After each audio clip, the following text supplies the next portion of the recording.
monde. Bonsoir mesdames et messieurs. Rapidement, pour ne pas abuser de votre temps, j'ai un petit message à faire passer, chers amis. Ouais. Voilà. Alors, on va parler un peu de l'immigration de l'Afrique. Pourquoi je viens parler de ça?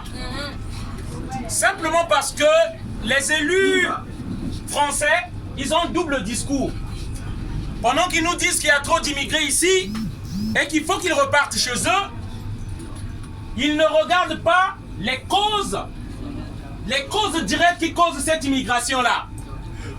Hier, j'étais au travail, j'ai entendu un monsieur qui m'a dit ouais, il y a trop de Noirs ici, ils viennent profiter de nos allocations, de notre système.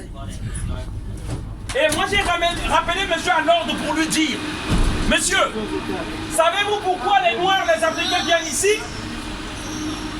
Le monsieur a dit, ouais, c'est pour venir profiter de notre système et de nos allocations. Moi, je lui ai dit, l'argent que vous avez dans vos banques, est-ce que vous savez que c'est pour les Africains? Et ça ne vient pas de moi, c'est Jacques Chirac qui l'a dit. C'est question d'honnêteté, c'est pas question de gentillesse, c'est pas question de pouvoir les aider, question d'honnêteté. Il faut qu'on rende l'argent des Africains aux Africains. Parce que la France de De Gaulle a érigé un système imposant une monnaie aux Africains. Une monnaie qu'on appelle le franc CFA, le franc des colonies françaises d'Afrique. Par cette monnaie, la France pille 444 milliards de dollars à l'Afrique. Et beaucoup de Français, 444 milliards de dollars de l'Afrique. On se pose des questions pourquoi ces Africains viennent ici. Depuis des années, depuis les indépendances, l'Afrique n'évolue pas, n'avance pas, ne se développe pas.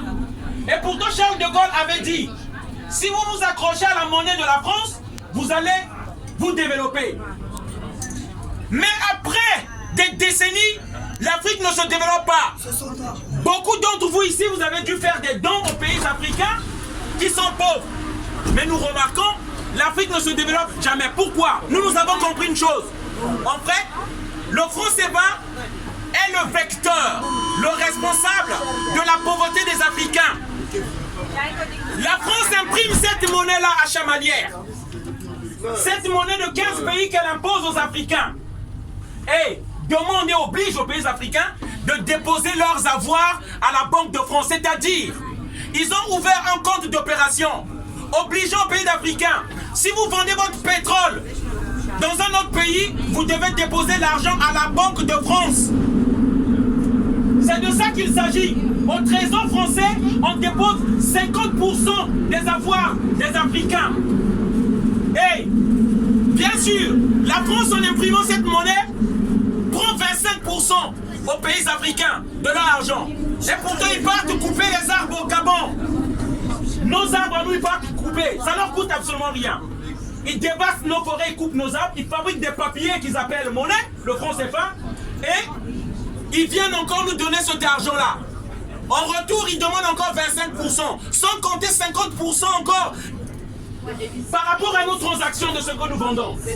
Ce que je vais venir dire ici, on se pose des questions d'où vient la pauvreté des Africains. Sans compter encore les devises des Africains que la France bloque pour payer ses dettes. Eh oui, c'est pas moi qui le dis. Ce sont les Français eux-mêmes, des gens comme les Jean Boissonnat qui l'ont dit. Ça vient de la Fourrière qui l'ont dit. Christine Lagarde qui l'a dit que la France utilise l'argent des Africains pour payer sa dette. Donc nous venons parler des faits afin que l'opinion française soit au courant de ce qui se passe. Alors qu'on vous donne un discours, il y a trop d'immigrés ici. Alors qu'on vous donne un discours que nous devons faire un débat sur l'immigration, alors qu'ils en connaissent les causes réelles, ce qui provoque cette immigration-là. Voilà le message que je voulais venir faire passer. Merci encore pour tous ceux qui m'ont suivi. Merci. Merci. Merci. Merci.